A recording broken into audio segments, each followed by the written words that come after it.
Magandang araw mga kaibigan.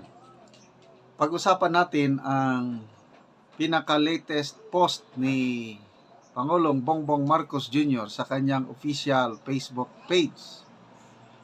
To 15 hours ago ang kanyang post tungkol ito sa ginanap na bagong alyansang rally sa Tacloban kahapon. Sabi niya, "The direction of our alliance is clear. Development, peace, and a better life of every Filipino. It's not hot words you need, but real solutions and actions for the challenges of everyday life." Tacloban City, Leyte, 14 March 2015. Yung mga picture niya, plus mga kandidato niya. So, halos ganyan palagi ang sinasabi niya para daw sa magandang kinabukasan ang kanyang plataforma. For every Filipino, development, peace, and a better life for every Filipino. Wow! So yan, ipinost niya sa kanyang Facebook page, parating niyang mensahe sa taong bayan. So, he is the messenger. Ang message niya is development, peace, and better life for every Filipino. Tanong, ano naman kaya ang reaksyon ng Pilipino na nakabasa sa kanyang post? So, tinignan ko sa people who reacted at sa mga comments. Kung hindi niya sana binago ang format ng kanyang Facebook page, madali nating makita yung number of people who reacted. Nandun, ilang thousand, ilan ang heart, ilan ang like, ilan ang laugh, ilan ang angry, ilan ang nasyak, ganon. Binago niya wala na. Hindi na natin makita yung bilang. Kaya lang, may scroll mo pa rin kung ilan ang tumawa o ano. Nako, grabe. Binabaha ngayon ang madami na use angry emoji and angry o negative remarks. Kung nung unang post niya, yung nakaabot ng more than 700,000 laugh emoji, ito is hindi na laugh, angry, galit na ang taong bayan. Ito, yan, people who reacted.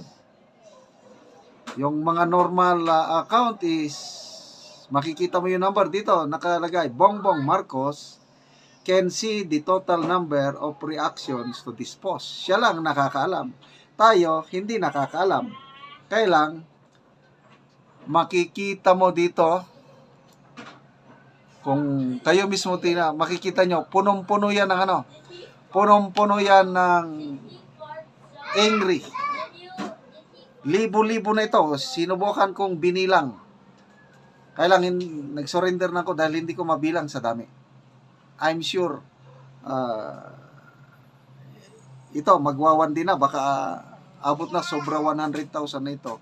At sa more than 100,000 na people who reacted, halos 80% ang galit. 10% ang laugh.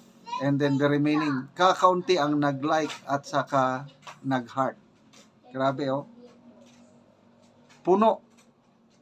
Kung gusto nyo, i-open nyo ang inyong cellphone, punta kayo sa Bongbong Marcos na page. Tingnan nyo yung post niya tungkol sa rally sa Ormoc. Makikita nyo. Nandito.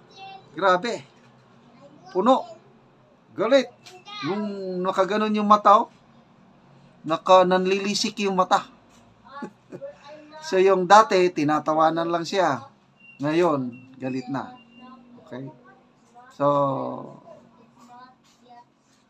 I don't know kung makakatulog na naman sila. Kasi nakikita nila yun, hindi natin nakikita. Kaya lang, at least you can assess kung gaano ka.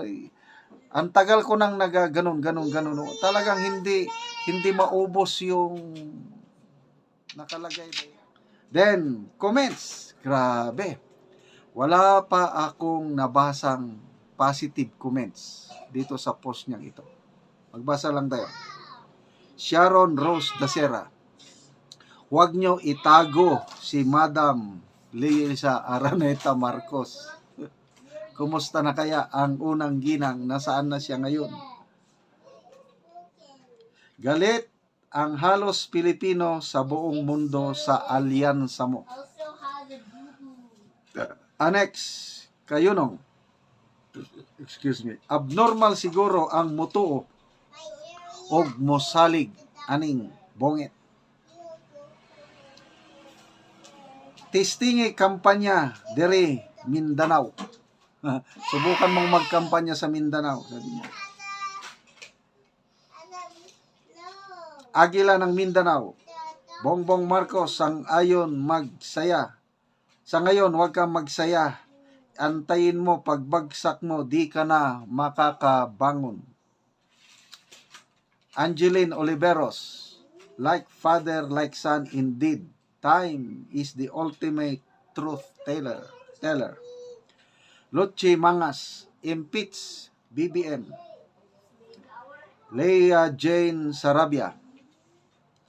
Hindi na nakaka-proud maging Pilipino sa ginawa mong pagtraidor sa kapwa mo Pilipino. Hinayaan mong husgahan tayo ng ibang lahi tapos hindi pa marunong mag-English. Nakakahiya at nakakasuka ka sa mamamayang Pilipino. Kim Talaman, huwag kayo mag-vote sa Team BBM. Chiroy De Castro, Sir, grabe ang ginagawa mo sa amin ngayon. Noon sabi mo walang iwanan, pero para kang si Judas. Grabe ang betrayal na ginawa mo. Hindi ka namin makakalimutan. Grabe pagsisisi namin na ikaw ang presidente ngayon. Relax lang. Ang mensahe ni Tatay Digong is relax lang daw tayo. Yan ang mensahe niya na ipinabot ni Bibi Sara. There's a time of reckoning, may hangganan ang lahat. Hintayin natin ang eleksyon. Doon na ipalabas ang nasa damdamin ninyo, nasa loob ninyo. Sa balota, yon ang people power. Ang balota sa May 12, 2025. Salamat mga kaibigan sa inyong